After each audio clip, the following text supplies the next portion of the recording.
నమస్కారం అండి. మేము ఎటపాక మండలం గన్నవరం పంచాయతీ సర్పంచ్, ఎంపీటీసీ, ఉప సర్పంచ్ మరియు వరద బాధితులు. మేము స్వచ్ఛంద సంస్థలు మరియు జమాల్ ఖాన్ గారికి, గూంజి సేవా సంస్థ వారికి, rotary, Lions, red cross, Vasavi తదితర స్వచ్ఛంద సంస్థల వారందరికీ మా ప్రార్థన ఒకటే.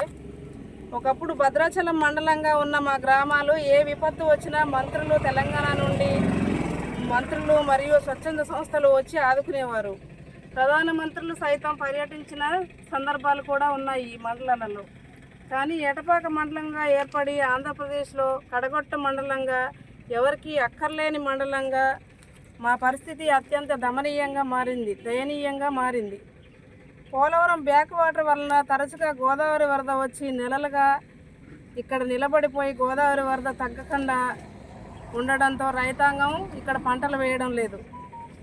వేసిన పంటలు నష్టపోవడంతో పంటలు వేయడానికి రైతాంగం ముందుకు రావడం లేదు. వ్యవసాయం మీద ఆధారపడే వారికి పని దొరక్క ఈ 4 నెలల కాలం దుర్భర జీవితం గడుపుతున్నారు. రైతాంగం కూడా అప్పుల పాలై దిక్కుతోచని స్థితిలో ఉన్నారు.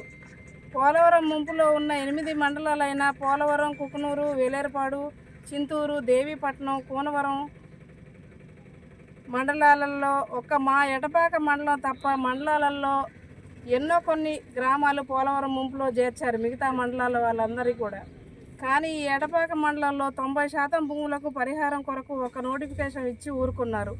ఒక్క ఎకరాకు కానీ ఒక్క గ్రామానికి కానీ మా ఎటపాక మండలంలో పరిహారం రాలేదు.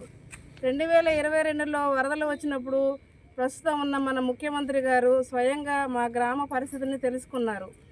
కావున ఇప్పుడైనా మాకు పరిహారం ఇచ్చి సురక్షిత ప్రాంతాలకి మమ్మల్ని తరలించమని ముఖ్యమంత్రి గారిని మేము వేడుకుంటున్నాం.